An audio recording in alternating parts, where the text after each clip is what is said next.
At Rubberband, we empower each other through positivity, kindness, and practical advice. Join a community of thousands of peers who understand the unique challenges you face. Rubberband. Company agnostic, low ego, high empathy, always supportive. And we are live. Welcome, listeners, to today's episode of the Rubberband podcast, where I am joined by extra special guest, Shivon Gunalan from Formative Search. Now, before we begin, I would like to acknowledge the traditional custodians of the land that I live and work on, the Wadawurrung and Dja Dja Wurrung people. I recognise their continuing connection to the land and waterways. I pay my respects to their elders past, present and emerging, and I would like to extend this to all Aboriginal and Torres Strait Islander people. Welcome, Shivon Gunalan. How are you doing? I'm really good, thank you, Eden. How are you? I'm doing really well. It's a beautiful afternoon with a blue sky here in Ballarat. Where are you joining from today? I'm actually in Singapore. It's really very hot. It's unpredictable weather today. Sometimes I love I can't Singapore. even, think whether I'm in Singapore or in Sydney. It's crazy weather. Really? What kind of weather? Yeah. What's going on over there? There's crazy weather everywhere. We've got storms and fires and terrible things happening. What's going on in Singapore? I don't know. It's like sometimes you have like it's cloudy, you've got it's humid, sometimes it's super hot, or and then suddenly it's just pouring. You you need to be Ah, prepared with everything, sunscreen, your yeah. umbrellas and stuff. And because is Singapore pretty close to the equator? Is that why you have that kind of that kind of It weather? could be. Yeah, it could be. I Yeah. think now with the climate change, it's just changing everywhere. I know it's knocking everything out of whack. It's not good, is it? It's not good. It's not good at all. Oh, It's not good for us. Yeah. oh no, no. But well, look, Siobhan, well, let's start. I always love starting these chinwags, and I'm so glad we're having a recruitment chinwag today. And I Yeah. don't know. I think you might be one of our few Singaporean recruiters, so I'm excited to hear what's going on in your world. But I always like to Mm. start by going back to childhood and finding out where you're from. Have you always been from Singapore, or tell me about growing up? Like I'm originally from Singapore. Like I'm local here. I think growing up, it's interesting here because we have like different ethnicities, getting to know different cultures. I think that's the beauty of being in Singapore, because we Mm. not only celebrate like our own ethnicity, our own culture and festivals, we actually celebrate it with our other the other nationalities that are based here as well. Yeah, absolutely. It's a thriving, diverse country. Whenever I Yes. visit, it is just fabulous. And oh my gosh, the The food, food in Singapore. Hello. Oh, it's everybody talks incredible. about the food. I know. I think it's what you're most famous for because whenever I've been there, it has just been like a banquet of deliciousness. Anything that I ate over there was a It's fabulous. hard not to put on weight. You've always put on weight.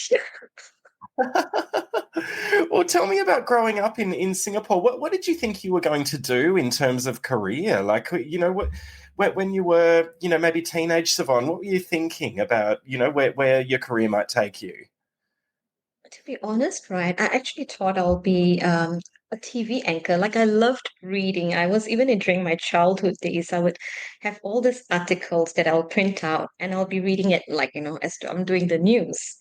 So as I grew older, I felt like, okay, you know what, I want to do comms is always my passion. Like I wanted to do communication, I wanted to speak, and somehow I started with marketing because I thought that will take me into the field I wanted to. So headhunting was a kind of a nice surprise.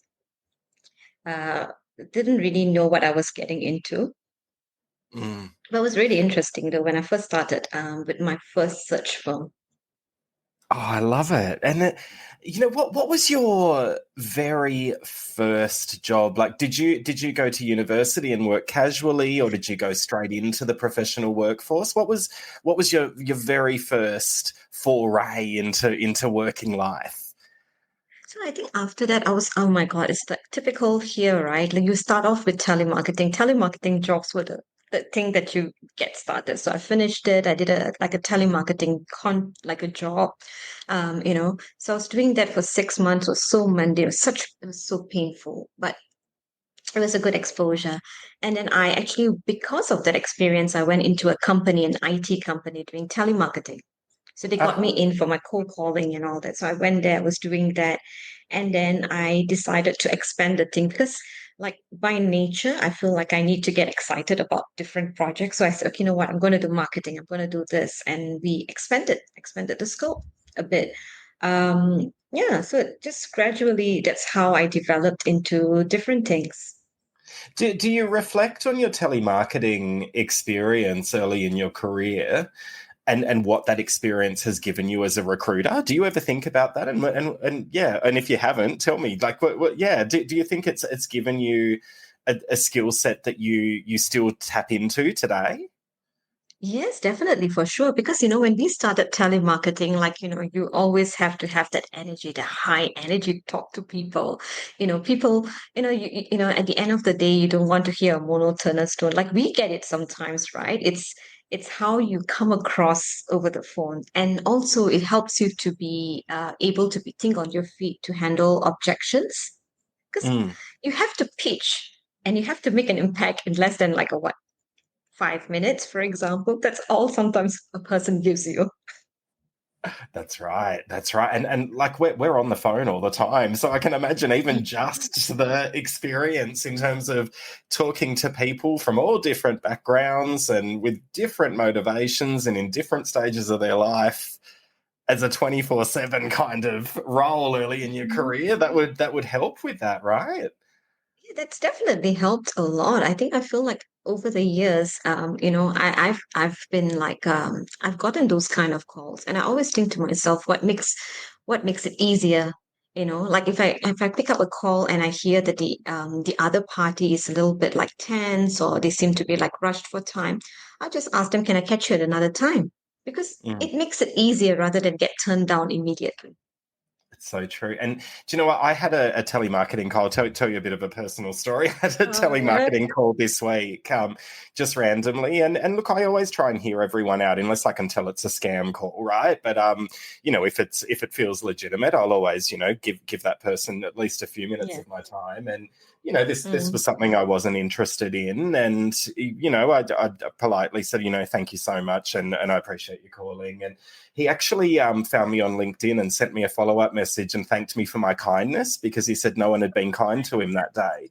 Like it's a hard gig, right? And I can imagine it really builds your resilience for your future career as well. Mm. Because these days, people don't want to pick up the phone anymore. They Mm. love doing it via, email communications or WhatsApp messages. Yeah, it's true. I can't get into WhatsApp. It's just not my thing. It's really Mm. not my thing. But I know a lot of candidates like it, so I'm having to make it my thing, but it's not. It's Ah. it's good for logistics. It's good for like, administrative work. But anything out of that, I pick up the phone. Yeah, yeah, I'm like that as well. I'm a phone person, but I'm getting used to moving into the Gen Z world. It's just taking me a bit Yeah. of time to adjust, right? So from telemarketing, you mentioned you then went in house and your role expanded. So talk me through from that point until when you transitioned into recruitment or human resources. What was next for you?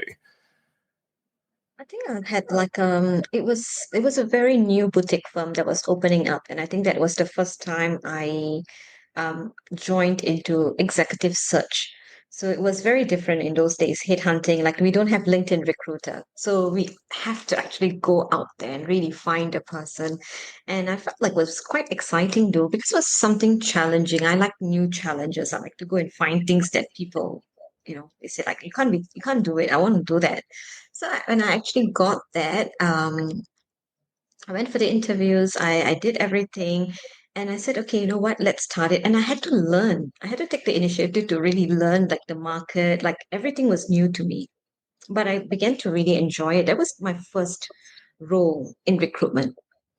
Yeah, in the exec search firm, like what was it at that moment in your career that made you say to yourself, I'd really love to give recruitment a shot? And I think executive search, let me give this a chance. What was it that you thought it was going to be, and why did you decide to do that? I think it was the challenge. And firstly, it was a human interaction role, right? You're always constantly meeting, and then you're always talking to people. And it also became like the more challenging the role it is, the more exciting it became. Because, if it's something that you can be found, like, it's so easy, you just get that candidate is different. But if they give you something like, oh, you need to have, this certain criteria. You're just like thinking all the time, how do I get this? How do I get this person? And I felt like that kind of motivated me and that kind of kept me like on my feet. Yeah. And was the reality, what you expected? Like, what were the surprises for you moving into executive search?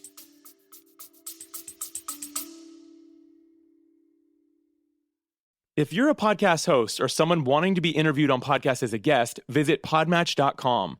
Podmatch automatically connects ideal podcast guests and hosts together for interviews.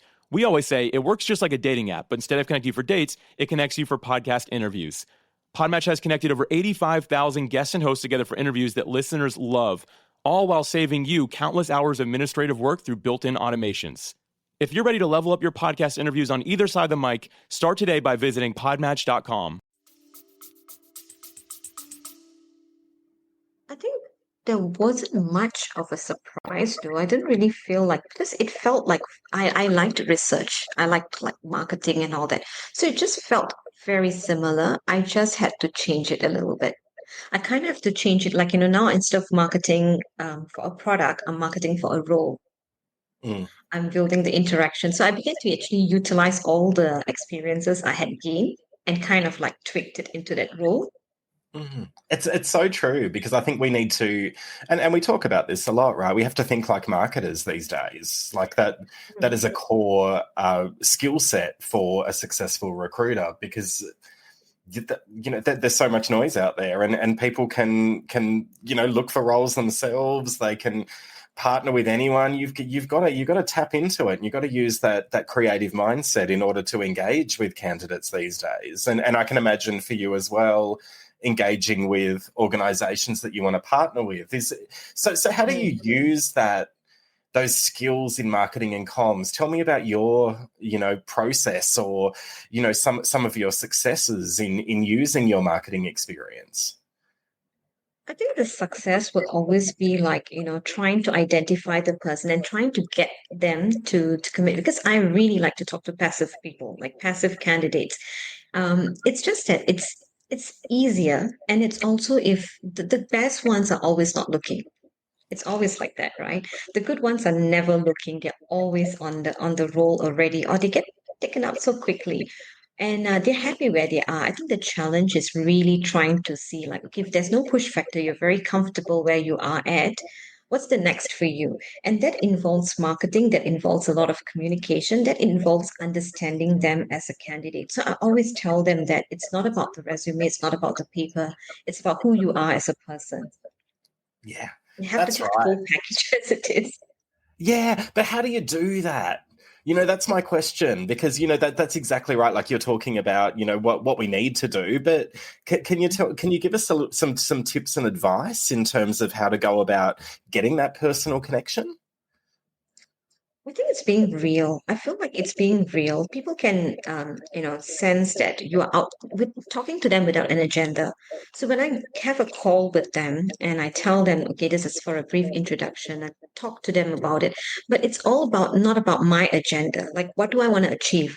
You know, whether I'm hitting my KPI or it's that's not about it. It's more about what do you want to achieve. Like, if they know that you are on their side, they would talk a lot more. They would talk about their aspirations. They would talk about what they want to do. Why isn't it working out for them? I think that's the important thing. And a lot of good candidates, I think what happens is they feel like, they just get all these calls and then they get these opportunities, but it's not the right one for them because no one understands them. No one actually even take that time to call and understand like what are they looking for? What are they passionate about? It's very different things, what you're passionate about and what you do for a job is very two different things. It's so true. It's so true. And I'm curious, like from that exec search firm, did you continue your recruitment career, prior to Formative Search? What happened in between, and has it always been in the Singaporean market? Different markets. I kind of broadened it to do APAC. So I Great. did APAC and I was in Australia for 2 years doing Australian markets. So I was like I think I still stuck to search, but I was just diversifying in terms of functions, in terms of industries, in terms of geographical coverage, because it's more exciting. Because if what happens is a lot of people like to be in that same space for years. You've seen people who've been doing the same thing for 25 years, for example. Yeah. And the disadvantage of that is you never get a fresh perspective. Mm. You are still stuck in that old constant way of doing things. You never come out of it. And then you have a new person coming in who's from another totally different background, and they find something so easily because they come in with a very fresh perspective. So you have to constantly keep yourself changing. And I think that happens when you kind of either broaden your the role, broaden the function, like the roles that you're recruiting for, or the markets. So the constant is I'm in search, but everything else changes. That's so interesting, and what I'm really keen to understand. I mean, the majority of our audience are Australian recruiters. We've got quite a lot of people in the community Yes. that are in other areas, in Singapore and the UK and the US, etc. But we were born out of Australia, so naturally, loads of Australian recruiters. Do you think there's a difference in terms of that approach and having to change your style between the Singapore market and the Australian market? What are the key differences there? Having recruited for both markets, right, I don't think there's much of a difference in that. It's more of the perspective and how much of time you want to invest in it. I think a lot of people, right, what happens is as a recruiter, because we are so time constrained, we usually rush through the whole process. And I've been guilty of that when I first started out, right? You give 10 minutes to a call because what you see is how marketable is this candidate? What can I get out of this candidate? And it really comes across in your interactions over a call or when you meet. People know it. Like you're just in it because, I'm just a CV to you. But the more, when you take that away and you start to invest in a person and start to give, you start to know about them as a person, you start to understand them. And I think that's when you build that trust, you build that relationship. People forget that recruitment is actually a relationship based role. It's about building relationships. It's about people. And it's sad because as a HR, we understand that. As a recruiter, we become more sales driven, more KPI driven. So despite the markets, it's more about, going in with the idea of like, I'm here to build a relationship. I want to close the deal for sure, but I also want to build a relationship. Yeah, because you never know when the next deal will come. You've got to You have never that know that really candidate is going to be your next hiring manager. That's exactly right. And that is back in my agency days. That actually happened a couple of times. So it does happen. And it's really important to maintain those relationships. I've got relationships from when I first started out that I'm still in touch with that were candidates, and I'm sure you've got many of them as well in your career. I know. And some of them have been promoted. And it's really nice to see people that you've placed in doing so well, right? Like it feels like, oh, that's so good that, like to see like you've done something or you've placed someone in a role and they come back and they were very happy in that role. Um, so I kind of really enjoyed it. And I I think I had very good people leaders, in fact, in the recruitment field that I spoke to over the years. Everyone had a very different perspective. But the ones that I worked with always had that human element, the human touch.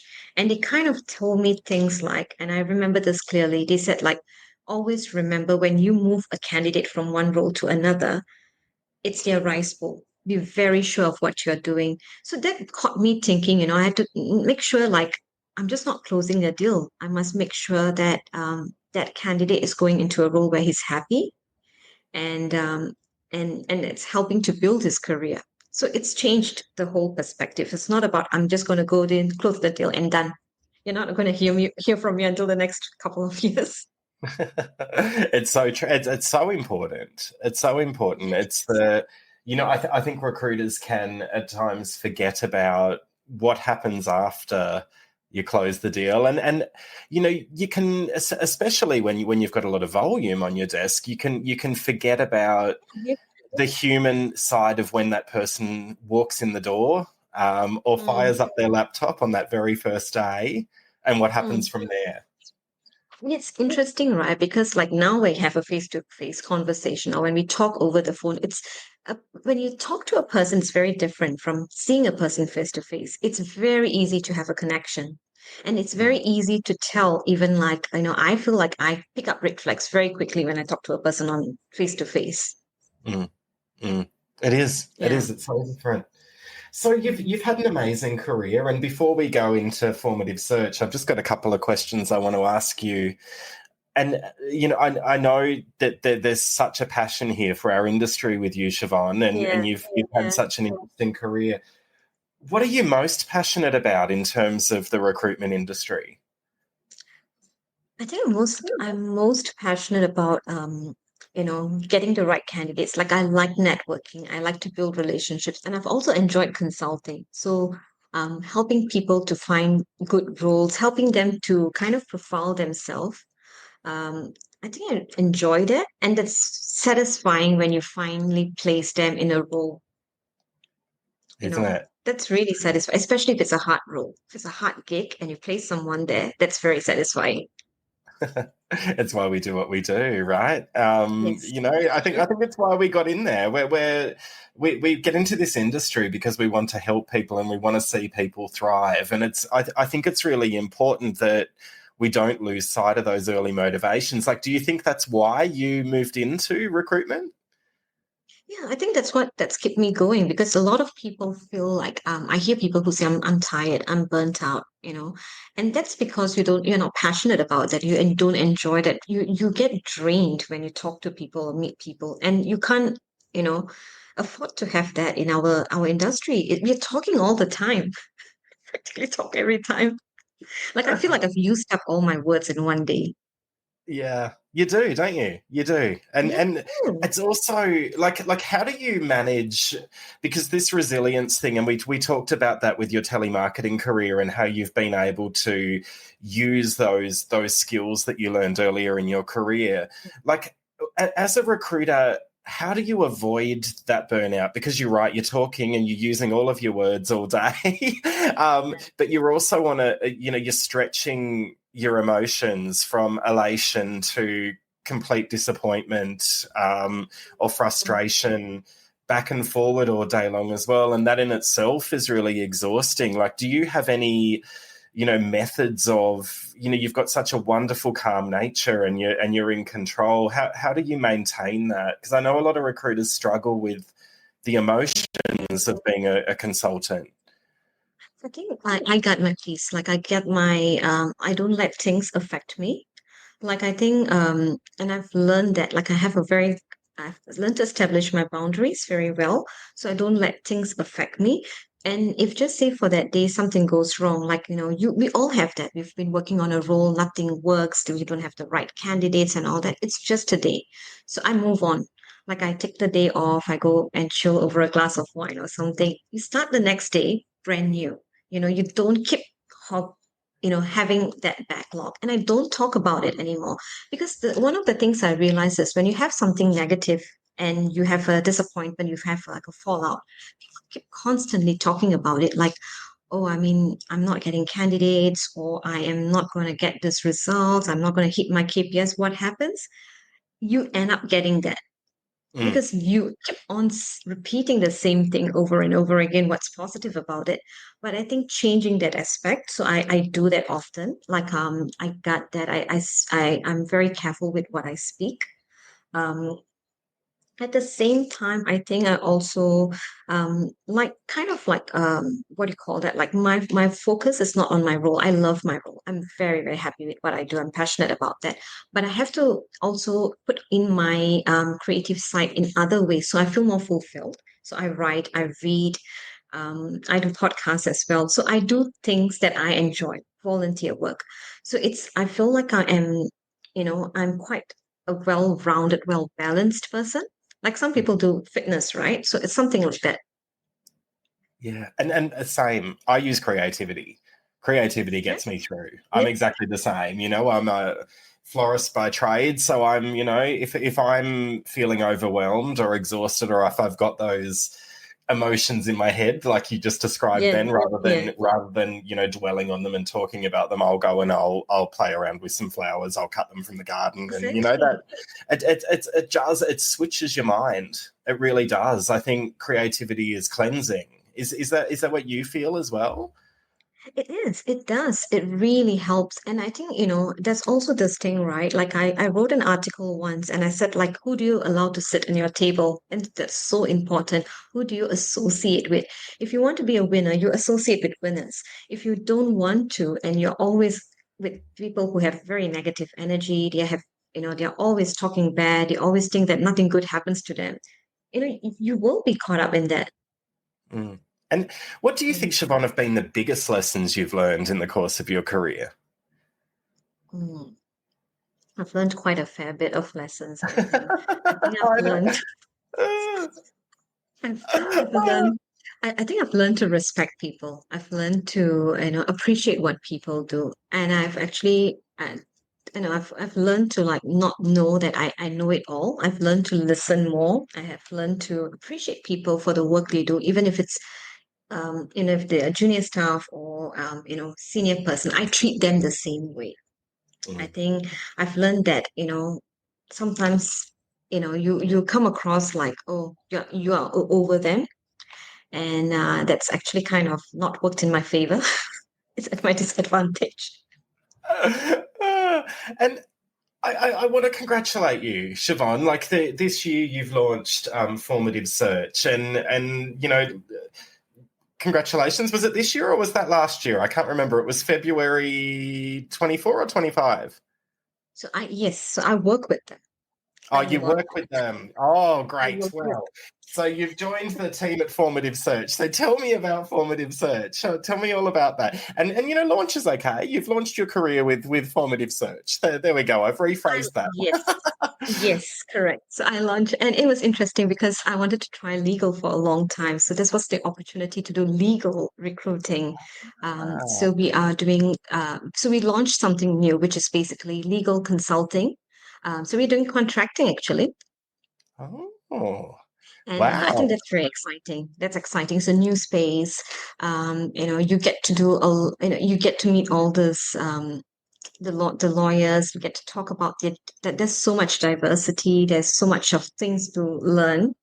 So I'm quite excited about the project. Yeah, and how are you finding it? I mean, I've and sorry, any lawyers out there that are listening, but I've always found legal recruitment to be quite challenging recruitment and very It is, yes. complex. And there have been roles in the legal field that have that's part of the reason why my hair is so grey these days. Like, how are you finding it compared to the other work? The other industries that you've worked in. You have challenges everywhere. At the end of the day, they're just people. And as I'm talking to them, like I have learned, I've seen that some of the legal consultants, they've got a sense of humor. I've started to build networks. I've started to like hang out with people, talk to them, and it's quite cool though. Like they are bringing a side of them like no one has seen that before because everyone assumes that they're just very straight, very rigid. It's all about contracts. It's all about like you know.